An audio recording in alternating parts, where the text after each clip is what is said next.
Welcome everyone to episode 45 of Kiss Meets Podcast. I'm one of your hosts, Eli Clausen. I'm Brandon. And as you see, this week we have a special guest, Luke Neely. He's in the tribute band Sweet Pain with me. Also a member of Biogenesis, signed to the Rocks Records label. We're going to be jumping to an interview that we did before this. We were also joined by another member of the group, Mark Neisinger, who portrays Paul Stanley in the group Sweet Pain. So yeah, that's coming up here, but we just wanted to do this little opening first. First of all, yesterday was Branton's birthday, so a little belated birthday. I gave him a bunch of spankings. His butt's black and blue. It always is. I made the other cheek black and blue this time. Is that a Tommy Thayer reference? Ooh. I came over and played him a bunch of black and blue records. Also, yesterday, we can maybe reminisce a little bit. Yesterday happened to be the anniversary of the Cadillac, Michigan, when Kiss appeared, did the parade, the whole thing with the football team, and it's become pretty legendary at this point. They've even erected, I said erected, a monument at the football field about that. I can't think of the word, whatever. But, so yesterday was the anniversary for that. There's, a lot of classic footage on all over of that event, photos, all that stuff. Other than that, again, pretty quiet. They just announced, like today or yesterday, that Gene announced some tour dates over in Australia that he's going to be doing with the solo band. That's coming up. So, again, I feel like, we're not going to hear nothing from Kiss for probably a good year. And I think Gene's just going to keep on doing the solo thing for now. And, Paul with the Soul Station and everything else. I don't know, if Tommy's planning on doing anything or... Because as far as I know, Eric's playing with Paul, right? With the Soul Station, I believe. Seems like I did hear that. Yeah. So I know he did at least a few shows with him, so I'm not sure if he's like the permanent drummer now at this point, which he probably is. So yeah, that's about it. Is there anything else you want to touch on before we get into the interview? No, I don't think there's anything else currently going on, is there? No, like I say, pretty quiet. That new book, the 77 to 80, was released.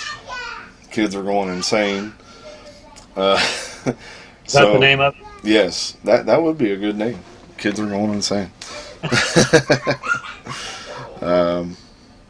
All right, so we'll shut up now and get to the interview. Sit back and enjoy, and see you guys next time. Devereaux. I'm Mr. Devereaux.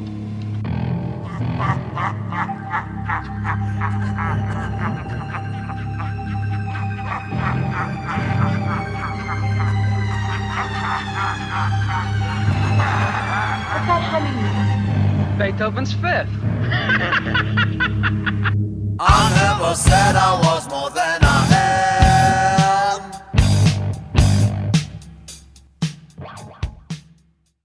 Alright, so we're back with our special guests here. Joining us this week, we have Mark Neisinger and Luke Neely. And they are both fellow members in the tribute band Sweet Pain with myself. Mark is Paulie, the Star Child. Luke is the Crescent Moon Warrior, Vinnie Vincent. Luke is also guitarist in Rocks Records act Biogenesis. We've mentioned their stuff here and there. Go check out the album. Good stuff to listen to. So let's just get into it, man. Since we got two of you here, as usual, whoever wants to start first, you can kind of go back and forth. We just like to kind of get your story, how you got into Kiss, what hooked you, some of your best memories, growing up of what you saw on TV or seeing them in concert, all that stuff? Well, I guess for me, it all started in 1982, and I was a little small town farm country kid that listened to country music, and then Pyromania hit, and I became a total metalhead, and that's when I really started listening to Kiss. And by that point, they had already taken the makeup off, so I used to go to shows at Hara Arena, all those big heavy metal shows at Hara Arena in the 80s, and sure enough, I saw Kiss there probably 14 different times. And I've been hooked ever since. That's awesome. So your first show was what, Lick It Up tour? Or Creatures? Lick It Up, yes. Nice. That's awesome. Yeah. Do you remember anything from it, or a little hazy from the partying? Just how much of a party it was. I Yeah. was one of these teenage boys that was right down front, where by the end of the night I had a big huge bruise on my chest on the barricade, and I slapped hands with Paul Stanley and Gene Simmons and Bruce Kulick, who was with him at the time, numerous times, and it was such a cool feeling to be there and be looking up 3 feet right in front of me, and there's those three just totally jamming right in front of me, and seeing these big huge shows they had. Wow. It was just phenomenal. Yeah, that's Great killer. See, Great man. for me, like, I've never got to see Eric Carr in person, so when I hear that somebody was at a show that he was at, it's always like, oh, what was it like? What what was it like seeing him in person? I do actually have a drumstick from Eric Carr. No that shit. He handed to me. Yeah, after the show, whenever they came out to do all the, bowing and stuff, he brought out a big, huge, like probably about 12 or 15 drumsticks, and he made sure he specifically handed it to me because he went under all the hands and put it right in my hand. Wow, that is cool, man. Experience, I do have a birthday coming up, so,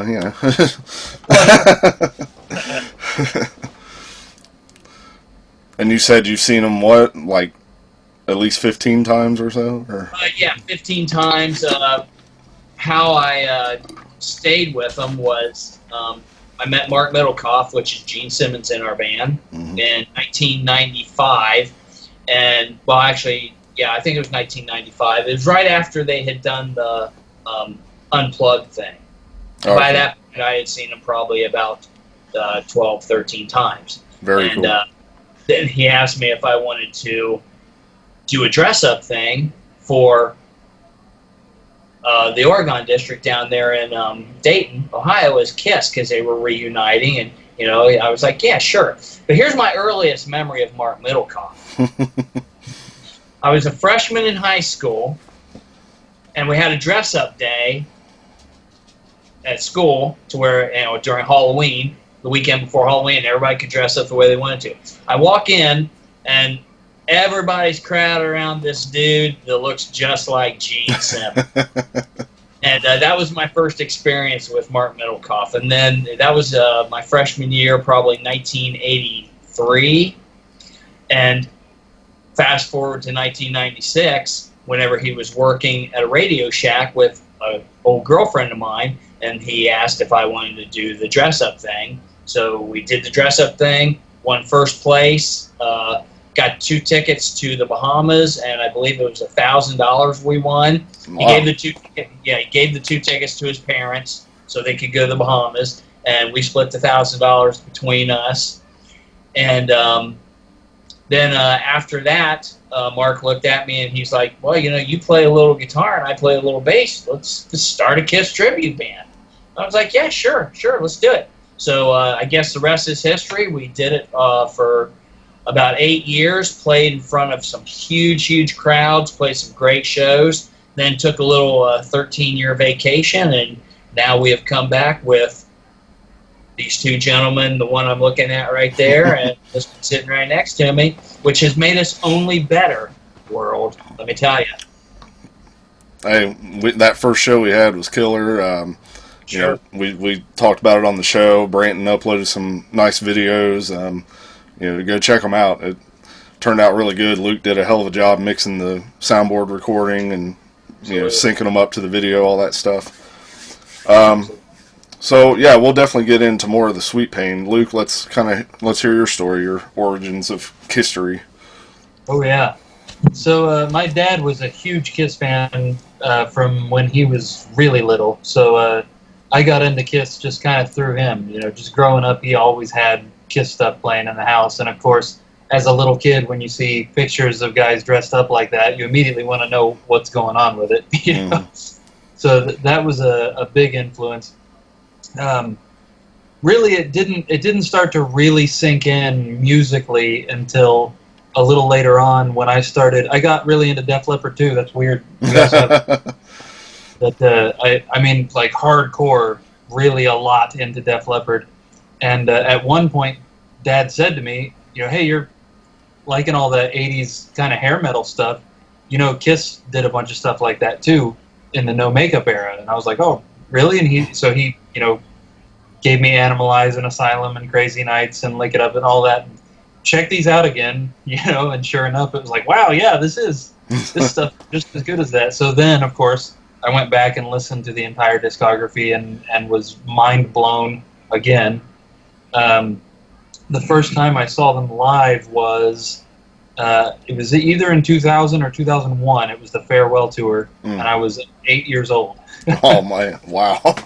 Yeah. Don't we feel old? Am I showing my age now here? Or what? Oh. I don't remember a lot about that concert other than really needing to pee a lot. That's unfortunately is my everlasting memory of that. And then of course that was the original Four Guys. So I wish I remembered it a little better than I do, but at least I can say that I saw the original Four Guys in makeup perform, which was awesome. Absolutely, yeah. That was in Columbus somewhere, I think. Oh, wow. Not even the Dayton show, huh? Right, yeah. Wow. But it was cool to see that, and I remember that they played some weird songs. I've looked up at a set list before then. Oh, were you really? I was there. That's awesome. You went to Columbus too? Yeah. Did you go to the Dayton show? I thought you did. Yeah. Center. Yeah. Okay, yeah. So Did you ever go to Era Arena? No, I didn't see Kiss at Hare Arena. No. Okay. I've seen quite a few other bands though. I do remember. Eli, I told you this story at practice, but I always remember this as Dad loves to tell this story. Well, and of course, you know, there were different pictures from throughout the different eras, and one of them was that picture from the Destroyer era where Peter's wearing the bloody bandage on his head. Mm-hmm. And so I was sitting next to Dad as he was looking through the book, and I stopped him and said, "Hey, what happened to Peter's head?" And Dad was like, "Well, Gene bit him." And the guy sitting next to us, who was, I'm sure, completely smoked out of his mind because that was a very prevalent thing around the area we were sitting in, just thought that was the greatest thing he'd ever heard. He was our best buddy the whole concert. I was thinking about that the other day again. That's hilarious. He bit him. But then I didn't see him live again until Sonic Boom. Ah. So then I saw the Sonic Boom twice. I saw them at Riverbend and also at the Indiana State Fair, which was like a week later, I think. And those at that point, of course, I had already listened to everything and I was familiar with the songs. And I remember at Riverbend, I brought a little piece of paper and a pen with me so that I could remember the set list. I have no clue where that paper went, but in the dark, I'm like trying to catch up the stage lights and scribble down what song they were doing. You could probably find that set list. There's that website, setlist.fm. Yep. And I've went on there. I found the set list from like the Psycho Circus show I went to, you know, stuff like that. And it's a pretty cool, handy little tool. Mark, did you ever see them at UD Arena? Because I know they used to play there too.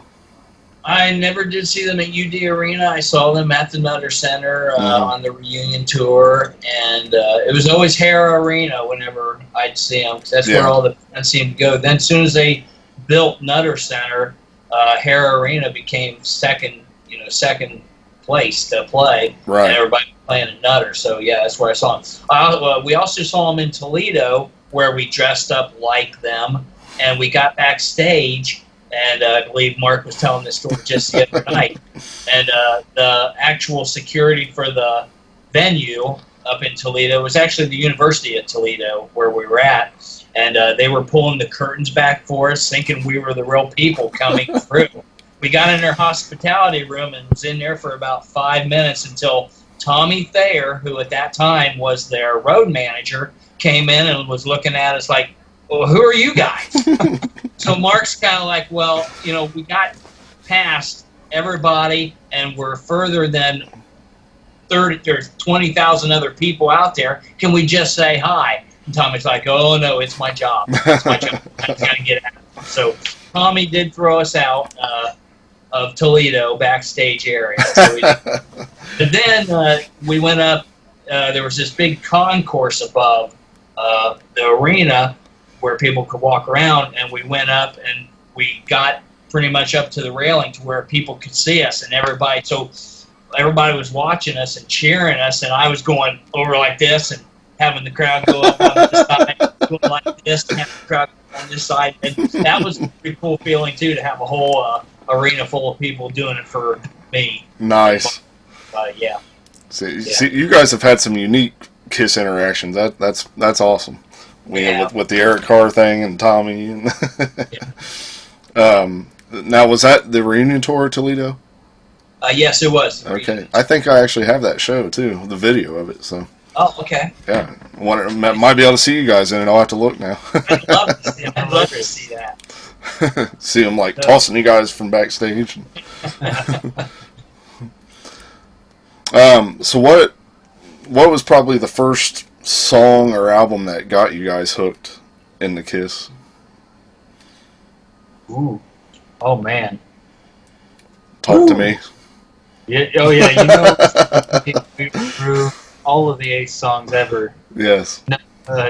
It was definitely No Makeup Era that officially got me, which I suppose I'm probably kind of weird in that regard. That makes two of us. But yeah, I remember 3 songs specifically. One that stuck with me that I remember as a child for some reason is Boomerang from Hot in the Shade. Of all the songs, I don't know why. Another one's King of the Mountain from Asylum. Oh yeah. Which that was one. I think Asylum might have been the first one I listened to when Dad kind of convinced me to recheck Kiss out. And, of course, that being the opening track, and as soon as that drum thing hit, it's like, whoa. Yeah. I thought everybody said these guys weren't real musicians. And then Unholy from Revenge, too, was another one. And then, of course, my metal sensibilities gravitate towards Carnival of Souls as well. Just generally, the whole thing. I've always loved that. I've got friends that hate Kiss but love that album. It's weird. And vice versa too. Absolutely. Yeah, that's what's awesome because everybody has come into Kiss at a different point. So it's like whether it was from the very beginning or non-makeup or even like Revenge era, there was always that one point where that one song caught you and you were just hooked from there on. It's awesome. Just hearing everyone's different stories and Branton with his 8 tracks and. I had 8 tracks too, Brandon. Don't feel bad. So what caught you, Paulie? It was Lick It Up because, like I said, probably about 1981, 82 when Pyromania hit. That's whenever. The big heavy metal explosion happened and the 80s were taken over by metal. And it was Lick It Up because that was the first album that they had without makeup. And I believe so, yeah. And it was pretty much that. MTV came out and we could watch the videos of it. And, I remember the video of Lick It Up. So that pretty much sent me off as far as Kiss goes. And they just kind of fell in place with the rest of the bands I was starting to listen to, such as Def Leppard and all that. So I'd say Lick It Up really, really turned me on to them. Yeah, see, that's an awesome starting point too. I mean, with all the songs that are on there, Fits Like a Glove, all that stuff. I mean, I mean, I remember Detroit Rock City and all that stuff from whenever I was younger, because even though I was a country bumpkin kid, I listened to a lot of country, I still, was aware of Kiss being around and everything. I just didn't listen to them, but I had heard those songs before. Right. So, actually, my brother had the 8-track tape of Destroyer. Oh, That's one nice. that I never did. So. Favorite album? Oh Ooh, man, so many to choose. You got to choose. Oh wow! I want to be different and say Unplugged for me, because it's a different vibe. Yeah. But there's I'd say Destroyer probably for me, because Detroit Rock City, that's probably one of my that's probably my favorite song of all time. Yeah. So I'd say Destroyer for me. Yeah, and that's incredibly difficult for me. I know there's for a long time I would have said Asylum immediately. I don't know why Asylum caught me, but that's the one when I first really started getting back into Kiss, the one that I couldn't stop playing over and over. Revenge is another top marks for me. Definitely. Go ahead. I was just gonna say, just from a technical standpoint, I love every single album, and the old makeup era always catches me, but liking progressive metal and the technical side of things, I think that might be another reason why the no makeup era hits me a little different. You know what I mean? But Definitely. yeah, Revenge is definitely top marks there too. There was a time where Asylum was. What's that? How about you? What's your favorite? Oh, mine's always, it's kind of a tie between Destroyer and Love Gun. Alright. But right now, Love Gun's kind of taken a little bit more of that role. But then at the same time, albums like Asylum and Dynasty, like Asylum used to be my least favorite Kiss album for the longest time. Well, within the last couple years, it's grown probably into my top 5. Same with Dynasty. I used to only listen to maybe 3 songs off of Dynasty ever. And then now it's like the whole damn album's good, in my opinion. And I could sit there and listen to that thing just as well as I could listen to the first album or Destroyer or Love Gun, whatever, We all grow musically. Mm-hmm. Exactly. How about you, man? Well, that's a hard one. We got to get this That's guy what she said. because he ain't saying much over there. Well, the first album I ever got was Kiss Alive, so I always gravitate back towards Kiss Alive, but That's pretty much broke them through, ain't it? right, Oh, yeah. It so saved them. Yeah, that was always the album that I could listen to anytime. And there's the 3 that's back to back. Like we got, there's actually 4, but Unmasked, Dynasty, Unmasked, The Elder, and then Creatures. Those 4 in a row, to me, they're all equal albums, even though they're completely different from each other. And any of those albums, any of those songs, I could listen to and never get tired of. So it's really hard for me because that's more than one album, of course. But then you got Love Gun and Rock and Roll Over. Those 2 are perfect albums, completely perfect albums. Yes. Mm-hmm. So. Yeah, nice. That's another thing that I really love to do when I get into a Kiss mood is I like the beginning and listen to the entire discography because they really don't have a lot of bad songs. Yeah, it's all very listenable. Right. I mean, even the Peter Criss solo album is listenable. And I hear people say like about Monster and Sonic Boom, which I prefer Monster over Sonic Boom. I think Monster is a very listenable album. You could just sit there and put that thing on and let it go. There's nothing that's really like, skip this one, or it's a solid album. And I actually forgot to mention Creatures too. So really, it's like a 3-way tie right now because Creatures just became, again, when recent years it's a monster album. So let me think.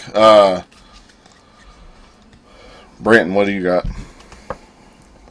What do I got? I got Bring too it much, on. I got Bring too it much on. junk. Can't you tell? In the trunk? Junk in the trunk. I don't know. I don't really have anything off the top of my head.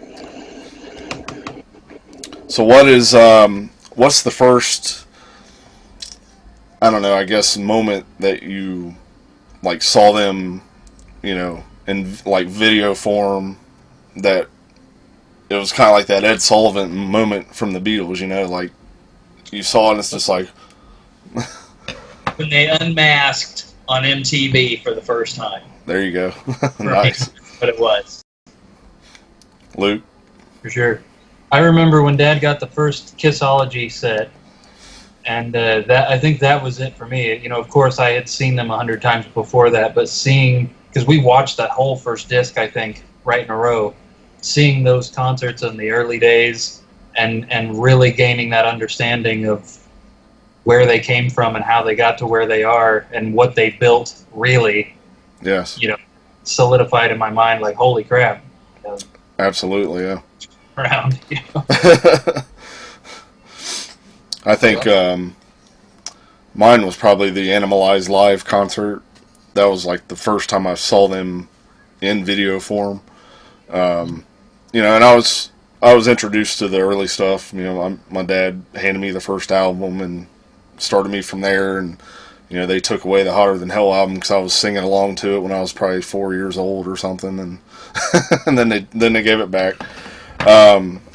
But then I remember seeing that Animalized live uncensored because my dad recorded it off MTV when they showed it, and I was like, "Where's the makeup?" I was all like let down and everything. Oh, well, they're not wearing it now. And, but I love that show now. And then And we talk about all the albums they've had, but there's a lot of those videos, like you were talking about that uncensored video they have. They had what?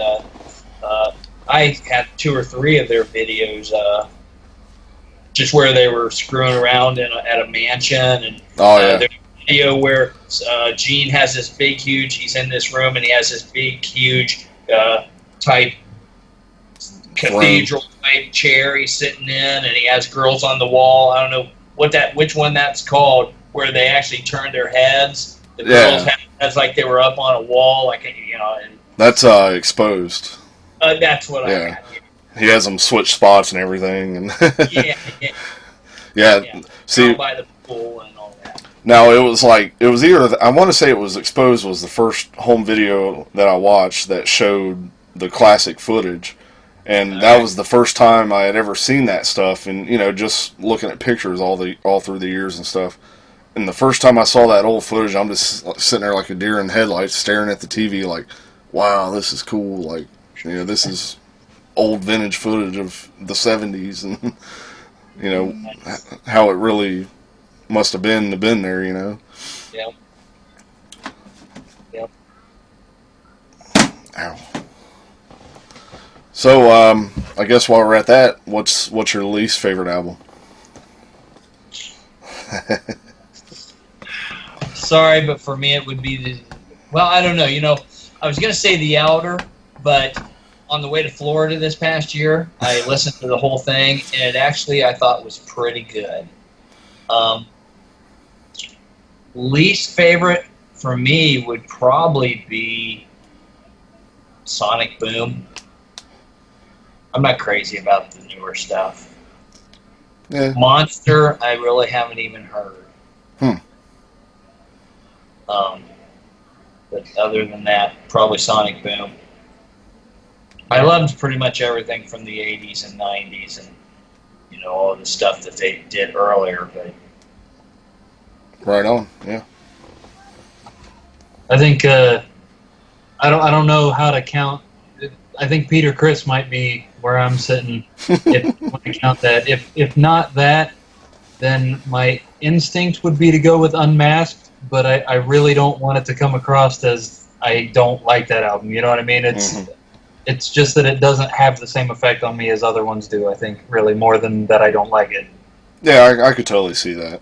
It does have a different vibe from every other album, I feel. Right. And it's just a little too polished, but a lot of good songs on there. For sure. especially talk to me.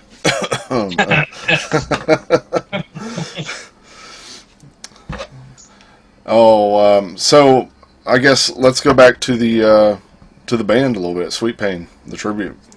So you already kind of gave a little bit of the backstory on how it got started. And this was, what year was this when that happened? 1996. 96. Started the band. Okay. And so just, I don't know, kind of give us a little backstory on, you know.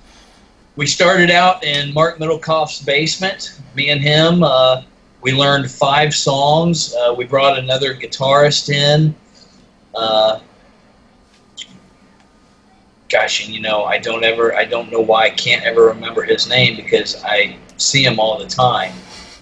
But we brought another guitarist in, and he taught us 5 songs. I believe there's "Do You Love Me," "Love Gun," "Strutter," "Detroit Rock City," and I want to say "Rock and Roll All Night," which is pretty much the quintessential Kiss song. We practiced. We did that for about 6 months, just sitting in his basement. Then we finally brought in, we actually got a gig down at the Oregon District. This is exactly a year later from whenever we won the contest for the dress-up thing. And Mark had a buddy that always had a party that was 2 blocks off from the Oregon District named Rob Jones. And he'd have a big party in his house, and his garage, which was a 2-car garage, would, you know, be filled with people. So we ended up playing those 5 songs with that other guitarist, and we brought in a guy, a kid actually, named Wilbur. I don't remember his last name, and he was our drummer. And he sounded like Kermit the Frog when he sung Beth. We had a garage full of maybe 30 people, and we did those 5 songs. People loved it. And Mark looked at me, and it's kind of eerie because just like Kiss opening up for, who was it they opened up for, and then a year later that same band was opening up for them? Blue Oyster Cult. Blue Oyster Cult, yeah. Well, me and Mark was in that garage, and after we got done playing, Mark said, "I guarantee you, next year we'll be out in the Oregon District and we'll headline." Well, after that show, we got another gig at a place out by New Madison in a little barn, but it actually was a kind of a big barn, but it actually had a big stage, and this was the first time that we actually sounded like a major band because they had a pretty good sound system. And so we went there and rehearsed for them, and the stage had 2 big holes in it.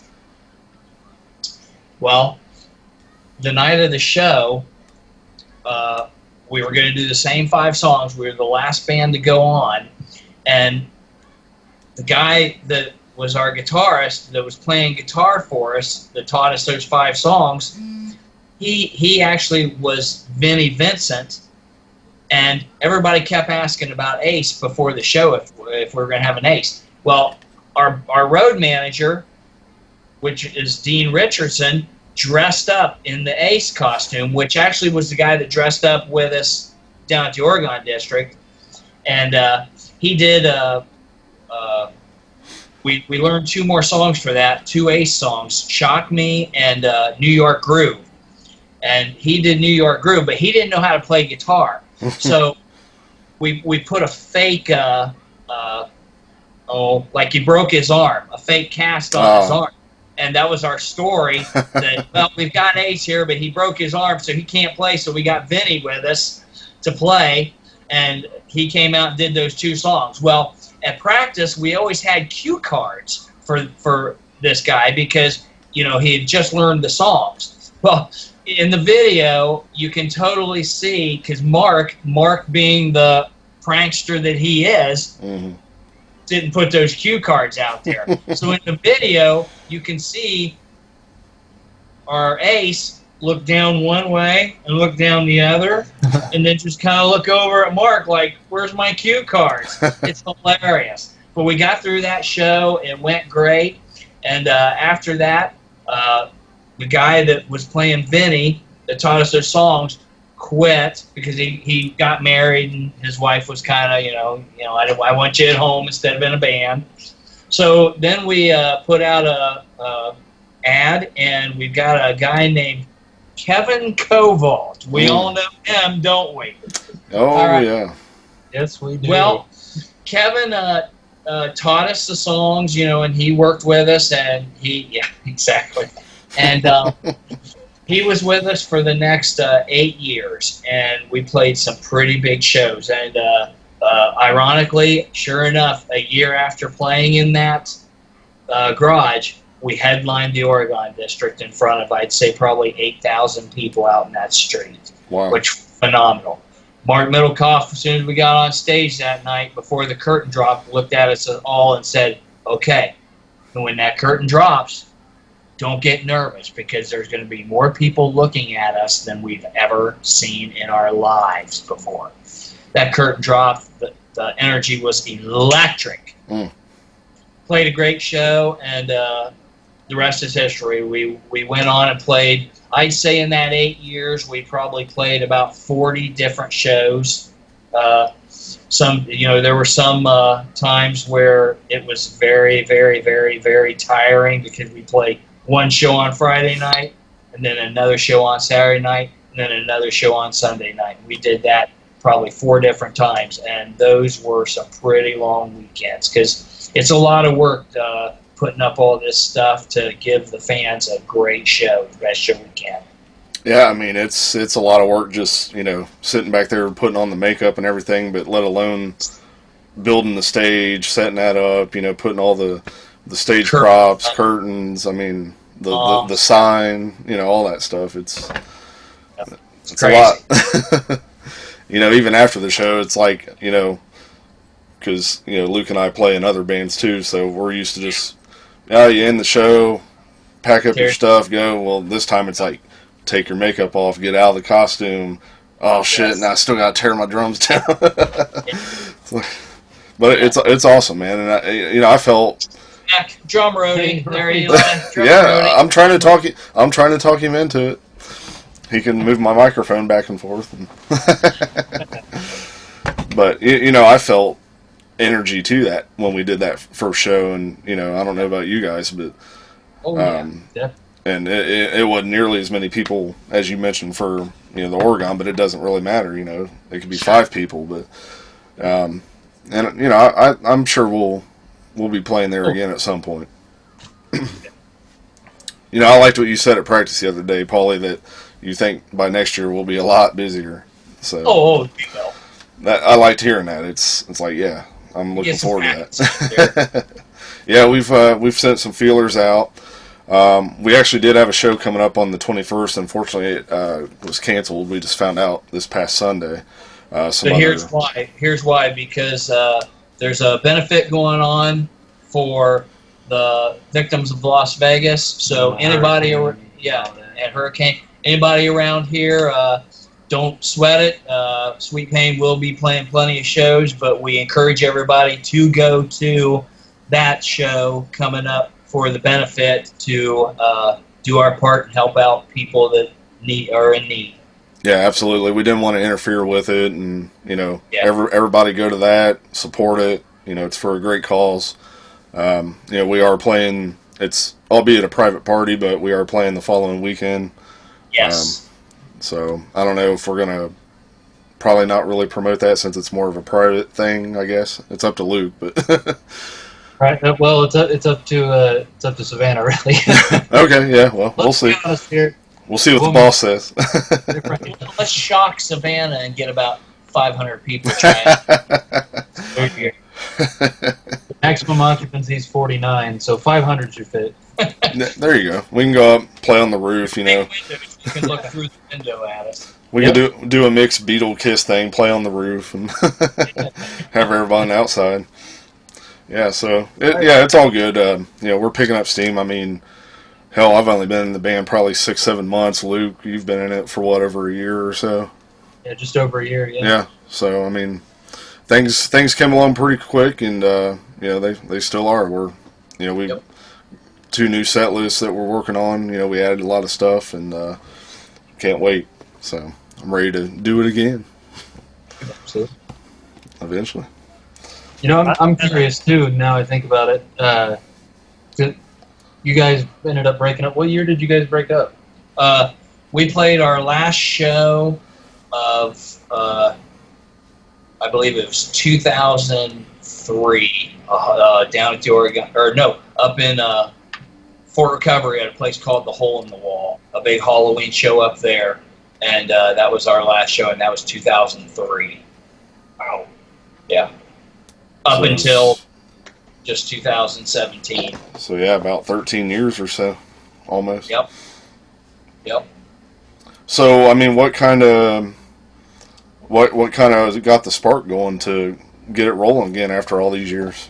Well, you know, people would walk up to me all the time and go, "Hey, when you guys get back together? Hey, when you guys get back together?" And I'd be like, "You talk to Mark Middlecoff, and whenever he's ready, I'm the guy. I'm ready to go again." And about a year ago, this past August, out of the blue, Mark calls me up and says, "Hey, you want to do it again?" And I'm thinking, well, I don't want anybody else taking my spot in this band. So, yeah, I'm ready to do it again. So, just like before, instead of going down in the basement, I took an acoustic over there to his house, and he had a little amp and his bass, and we started working on things again and trying to figure out where we had gone with things. And we did that for maybe about a month or two, and then we called our ace up, Kevin Koval, and he had a big practice room out at his house, so we went back out there and started practicing. And well, let's just say that as Luke referred to people around him being all smoked up at that concert, well, this guy kind of had an issue, and it's kind of funny how we kind of embody our characters. Yeah. Mark Middlecoff plays Gene Simmons in the band, and he pretty much takes care of a lot of the business stuff and of it. But our ace was pretty much, can I say a nasty word on? Yeah, do not hold back. Yeah. Old butthead. I'll be nice about it. An asshole. Yeah, pretty much. You know, he was too fucked up to remember his parts, and no matter what we did and how long we practiced, after every song he'd go, "Gee, was that right?" And this is after months of practice. So we had brought Luke in because we were looking for a drummer, and Luke joined us as our drummer at first. And you probably did maybe about 8 practices with us. I'd say so, yeah. It was a couple months. And this gentleman here, being the guitar prodigy that he is, Obi-Wan Kenobi right here. Shreddy Krueger. Shreddy Krueger. After 8 practices of trying to deal with our ace, Mark finally called me up and said, "I want to get rid of Luke, or get rid of Kevin, and let's bring Luke in to do ace." And I was like, "Yeah, sure, let's do it." But then Luke mentioned that he wanted to do Vinny, and we're like, "You do who you want to be, man." And so Luke stepped in as Vinny, and our Ace Frehley kind of went bye-bye, and then we needed a drummer, and lo and behold, Mr. Eli Clausen answers our call and shows up. And, you know, here's the thing about Eli. He told, I believe, Mark, Mark said, "Hey, what songs do you know?" And he goes, "Oh, whatever you guys want to play." Yeah, okay. Yeah. And sure enough, he comes in and he nails every one of them. And we had 2 more interviews to do for the band, and Eli's like, "Well, what do you think?" And we're like, We don't need him. "You want the job?" And he's like, "Well, I thought you guys had..." No, we'll tell them you got it. So that's how we got Eli, and been working on it ever since.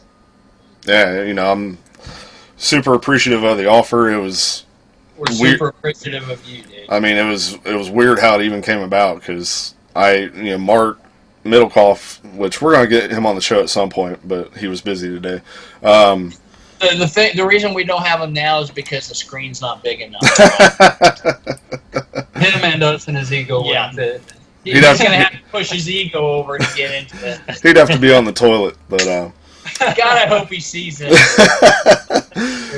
But I mean, it was totally out of the blue. One day, I just get a message on Facebook from him, and I have no idea who he is. And hey man, I'm something along the lines of, we're looking for a drummer. Do you know anybody? It's a KISS thing. And I'm like, and I was kind of at first I was kind of like, well, I don't really know anybody right now. But I was like, no, what exactly is it? And ask him some questions. And I was like, well, you know what? I'm interested. And I'm like, how did you even get my name or whatever? And I guess it was kind of a mutual friend, which Luke knows very well, Tammy Hampton. She's a big fan of Biogenesis and all that. And, I know her. She comes to all of our shows, all that stuff. I guess she passed my name on to Mark. So it's crazy, crazy how that happened. But He told me he was going down and sending messages to anybody on Facebook he saw whose profile picture was them playing drums. Well, I'm glad he did. I'm glad he ran across me. Because, I had just recently talked about, before all that happened, I'm like, man, I've always wanted to do a tribute band, or even if it was just getting up in regular clothes and playing the music, I'd love to do that, something on the side. And then just like, literally within a few weeks, like I get that message, and I don't know, it's just one of them weird things, man. But Yeah, when he first told me, it's like we had talked about that a little bit, just in conversation, and he had said, "Well, this thing that I might be doing this KISS tribute thing." It's like, really? It's like that's sort of odd. Yeah. yeah, so I love it, man. So I'm trying to get these guys to do even more songs. So it's like, hey, we need to have like 8 set lists. I think we scared Mark at practice. Did you catch it? You said something about writing more sets, so I pulled out my notebook. Luke's got his notebook. What are we He's doing? like, what are you doing, man? Yeah, we'll get there though. I mean, we're working on the new double set list for the next shows and go on down the road. So let's see. Well, Luke, how did you get contacted in the first place to even get involved with the band? And That is good. Yeah, and it was Mark who contacted me. I think it was kind of a double contact because I had known Kevin Koval for a long time. Strangely, in like kindergarten or first grade, I had dated his daughter, which is strange. Before dating really means anything, of course. But And she's on the other side of the fence now. she is. oh well, See what I do to him? It's ridiculous. it's that crescent moon, It is that crescent moon. It's something about it. the vegan food. Also, my younger brother and sister had done a KISS tribute band called Kids, and they played around for a long time.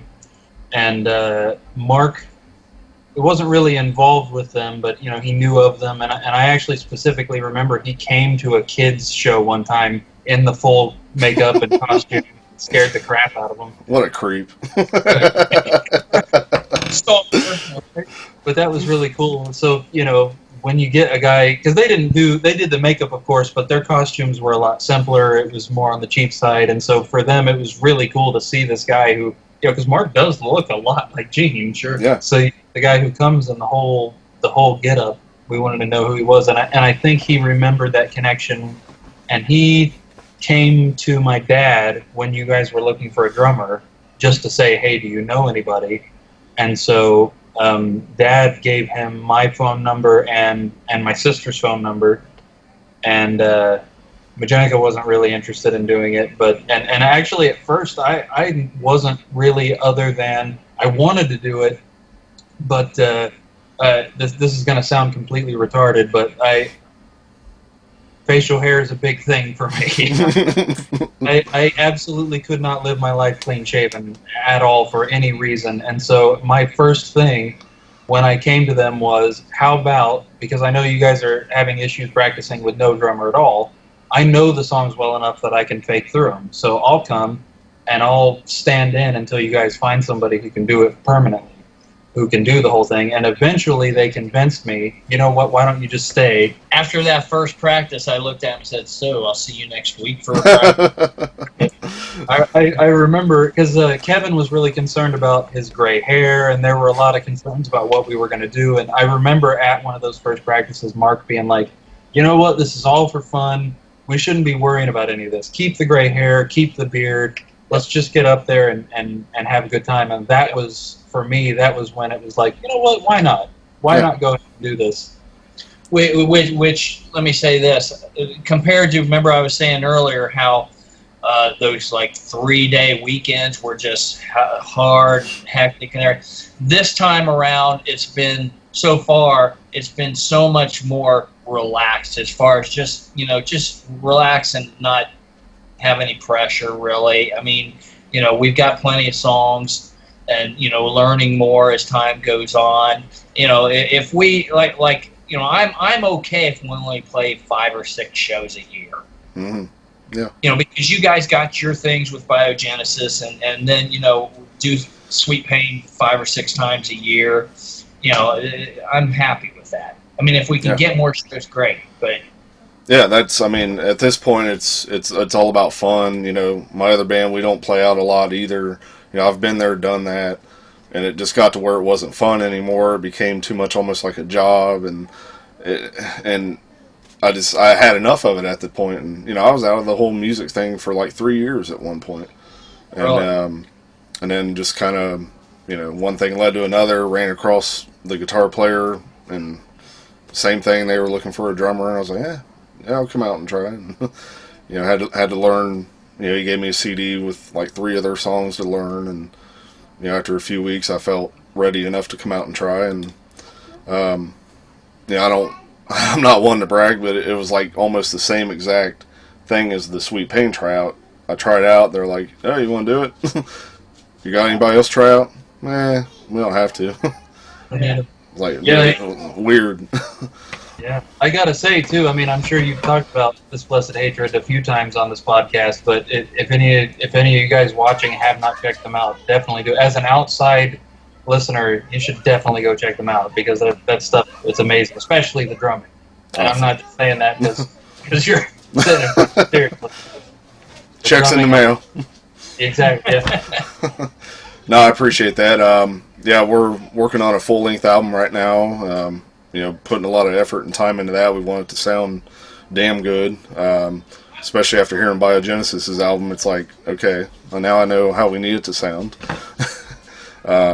So working on that right now. A little sort of a hiatus. Shows pop up here and there if we need to, but So we have some stuff on YouTube. Biogenesis has stuff on YouTube. You can even find footage of the kids group. Didn't they play some of the expos? They did. Those were really cool experience. If I can get Magenica and Sam on here sometime too, that'd be cool. Yeah, that'd be awesome. Did you see him? There. Yeah, they played a couple. They played in front of Eric Singer either once or twice. Very cool. Which was cool. There's a funny story with that too, being that most of the kids in that band wore glasses, so of course they couldn't when they were in makeup. Mm-hmm. And so one of the times they were going to play, before they were standing there getting ready to start, and Eric Singer walked up to them, but none of them knew it was him because they couldn't tell who it was. He just looked like a very man. He asked them a question, nobody heard, nobody responded. He stood there for a second. He turned around to the crowd and went, "They're looking at me like I'm Chinese," and he stormed off. The rest of the show. Yeah, Branton was the guy dressed as Abner Deborah there. He was hiding out in the corner in the back. So. But yeah, you can find footage of them on there. So, by the way, for people watching, Luke's brother and sister are in Biogenesis with him. Insanely talented family. It's insane. Like, and Sam sang for kids, right? Yeah, so a lot of the songs he did, yeah. Before his voice changed, that's a key element there. Oh, well, and if people know Sam, he's very quiet and so it's kind of hard to believe that he was the lead singer for a band. But it's Sam. Yeah. Does your mom have musical ability? Sort of, kind of. Yeah. Yeah. I never knew that. I just always thought it was your dad that was. Yeah, I didn't even hit their dads in the band too. How I forgot that. I hear some little ones back there. Yeah, they're starting to make noise. They always do. Like pretty much every episode we do, you always end up hearing them in the background at some point. It never fails. It's either that or like a lawnmower outside or something. Branton, shut up. Okay.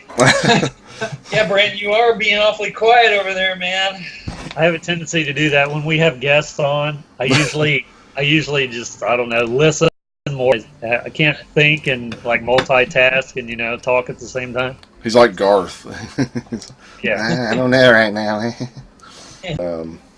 Or maybe we can all just get together in person and do like a one big live roundtable thing or something. And So if we all came to your house, we'd be able to get on and we'd be able to do it there? we could, even if we just say we did it at like the practice room or something. Oh, okay. And I we was all getting ready just to say, it'd be really cool if you guys could like do it. I know this is a stretch, but do it in makeup. I would do that. That would be cool. Yeah, yeah. I would do that. See, we've talked about doing that on this, getting on and wearing makeup and like doing like a where we watch Kiss Meets the Phantom and like do like a review of it as we're watching it, but do it in makeup and That would a bunch be cool. especially with Halloween coming up. Yeah. But yeah, I think that would be cool if we all got together and just bring like a regular video camera, somebody film it, kind of go around. That would be cool. Backstage. Get everybody at once, right? Yeah. So, how many copies of the Vault in order? 18. Only Gene brings it to my house for free. Shit. I just want a copy of the CDs, man. Yeah. How many CDs is in that vault? Uh-oh. What's up? Hey, she's got the Firehouse hat. Fun. Oh. Say, get the Firehouse.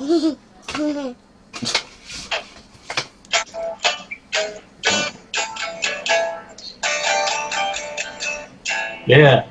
Boom, boom. So far, and the whole history of Sweet Pain, what would you say is probably your proudest moment so far that you guys have experienced, or we've experienced, if it's even that? Huh? Oh man. Well, I don't have too many as of yet, but the moment the curtain came down when we played that show, that was definitely a special moment. Yes. Yeah, that was amazing, and we we couldn't really see anything for quite a while. I know I couldn't, especially. I couldn't see past you guys. A lot of fog on that stage. But yeah, just that feeling, and the lighting and the sound. It literally felt like a big like arena show or something. Like I've never really played a show to where it felt that professional on that level. You know what I mean? Right. Speaking of that, Brandon, thanks for taking video of that too, because it was like a whole new experience seeing that from the other side. Absolutely. If I'd have known ahead of time, I would have brought my tablet and got the whole thing. But I started messing around with my phone, and I thought, well, I've got to get some of this on video because it's just so awesome. From the beginning, it felt to me like, I was at a Kiss show because I'm waiting for the curtain to drop. It's like. So I have to get this, and the first 3 songs is not as clear because it's still daylight, but the sound was perfect, I thought. Oh, yeah. It's just my iPhone that I was using. So, right. I would have got the whole show if I'd have known ahead of time because I thought it was being filmed, and I wasn't paying attention. I was just doing what I was doing, so. Yeah, because we originally... The videographer bailed on us, or... Yeah, something came up and he wasn't able to make it. It was sort of the last thing. I'm sure maybe another time we can make it happen. Absolutely. For me, it was when the curtain dropped at the Oregon District and just seeing all those people. And, I bet, because I've gone to that Haunt Fest on Fifth quite a bit, and I know how many people can be there. Yeah. And I can imagine, being. and we will be there again, world. Oh, I can't wait. How is that set up exactly? Is that like the street blocked off or what? Where the concerts? Just blocked off, and they had us at the major end of the street in front of everybody. They bring a stage in, and it was kind of a rinky-dink stage, but it was real high up to where people, like 5 feet off the street. So the stage we used at the Eagles Park, that's only like 2 foot off the ground. Yeah. And this one was like 4 or 5 foot off the ground. Big stage. But it was kind of a rinky-dink. It was a little shaky, actually. And being in 7-inch platforms, shaky is not good. Yeah. Was that Sam? Yeah, it was. Yeah. It's Sam! Have him come on. he just walked past. Yeah. Sam has Having- made an appearance. Have him come on. Oh yeah. See if he'll say what's up.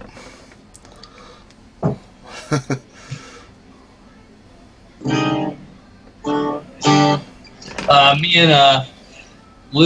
and Vinny, were working on Beth a little bit there. Oh, are you? Okay. Yeah. I like that, yeah. When we did the show, for people watching, we had the original instrumental track of Beth like they used to do in concert. And that didn't necessarily turn out that well for me, especially with my vocal range. So we started doing it pretty much live the way Kiss does it now. Sounds a lot better. Sam, what's up? What's up? We got another special guest. This is Sam that we were talking about. He was the lead singer in Kids, also in Biogenesis. You want to tell us a little bit about Kids while you're here? Your experience with it? Definitely a really long time ago. It was loads of fun, though. It was definitely a really cool experience getting to go around and play music that everybody recognized and being able to put on the costumes and everything was really cool. What'd it feel to blow Eric Singer off like that at the expo? Yeah, that was an experience. Now, Eric could watch this and go, I remember that. They really couldn't see me? He does know about the show. When we met him at this year's expo, we gave him a couple stickers. And what did he ask you, Brenton? Let's see. He said, because I gave him one of these, and he autographed it. And then I gave him one to keep. And he said, "What is that?" I said, "It's a podcast." He goes, "Oh, like Kiss Meets the Podcast." Okay. He goes, "You guys like on YouTube or something?" I said, "Yeah." And he goes, "You talk about me on there?" And I said, "Sometimes." He said, "I hope it's all good stuff." I said, "Oh yeah, it's all good stuff." So he knows he may see this. I wish I could remember who all you guys played for, because you played a few expos, didn't you? Yeah, Around here? because I know we went to ones with Bruce Kulick and Tommy Thayer. I'm not sure. Did we play either of those two ones though? I don't remember. Yeah, I know we at least went there. I remember Magenica offered Bruce Kulick McDonald's fries, and he took some. I remember that. We were just sitting there eating McDonald's, and he happened to walk past on the way to the meet and greet, and she's like, "You want some fries, Bruce?" And he went, "Sure," and he took a couple. That's awesome. What was some of your favorite songs to perform, Sam? Well, I mean, of course, Deuce was definitely a favorite. Doing the dance at the end was always fun. Oh yeah. Black Diamond, I always liked playing that one a lot. Oh, some unusual ones. Yeah, we did a thing at the end where Tyler, who was Ace, was like on the ground, and we were doing the Mm-hmm. voice while he was doing his solo Why don't at we the do end. that? Well, you're Benny. Well, we probably. It's unconcerned about whether or not I'll be able to get back up. Hey, we have to do it. If I'm singing Beth, you have to do that. Did Vinny ever do that with Kiss? I don't remember. I don't know. I That's why I don't. didn't That's probably why we do it. 'Cause I don't think he ever did. Yeah, I don't think they did that with Vinny. He just kind of stood there playing a solo that didn't even go along with it, and Imagine that. yeah, right. And then I don't know if he's the one that came up with that do do do do do do, because that's around the time they started doing that at Right. the end. Might So- have been. Maybe that was something him and Paul came up, or he came with, or I'm not sure. So what else? Trying to remember. I mean, of course, Detroit Rock City is an obvious The choice. usual. That's a pretty fun one to do. I always liked doing Psycho Circus. That was always a pretty fun one to do. Yes, it is. It's did that. Yeah, we did Psycho Circus. Do you remember meeting Mark when he came dressed up as Gene? Yeah, I do remember that. That's pretty funny. Of course, I didn't know who he was at the time, but now it all comes together. Yeah, the creepy guy that showed up dressed as Gene. You know, he wishes he didn't know who he was. He's like, damn it. Well, while you're here, if you don't mind, give us a little bit of your story. Like so we asked Luke and Mark, what kind of got you into Kiss? Was it a particular song, album? I mean, really, I'd say it definitely comes down to my dad. I mean, Yeah. this was a pretty common band being played around in the car and stuff when I was growing up. And I don't know if I can remember a specific song or anything, but it just kind of seemed like one of those things that was just always a part of my life. Just kind of as long as I can remember, I've always just listened to Kiss. Right. Yeah, I think we can all blame our dads for getting us into Kiss for the most part, and Right. very Except thankful. me. Yeah.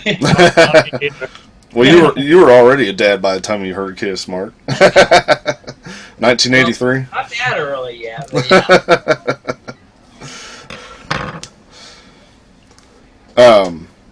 Did Sam go to the shows that you went to, the farewell, or no? How old would he have been at the time? Oh shoot. I wouldn't have been that old Oh, there. Yeah, because well, I'm only 19 now. yeah. Oh, okay. At that farewell tour, he would have only been 2 or 3. He Oh, wow. did go to one of those Sonic Boom shows, maybe the Indiana State Fair. Yeah, it was at the Indiana State Fair when we saw them do Sonic Boom stuff. Nice. Is that that's the only time? isn't it? Yeah, it's the only time I've seen them live. Now we did see a couple of the bigger Mr. Speed shows too, which were pretty cool. Mhm. Yeah, they did a lot of the expos too. Pretty much every one up until the last couple of years. Yeah. And, Yep. yeah, they're- Every kids play, their stuff is set up behind kids every time. Yeah. So, that's kind of my main goal for this band is to be playing one of the expos one of these years. Definitely. I'd love to do that.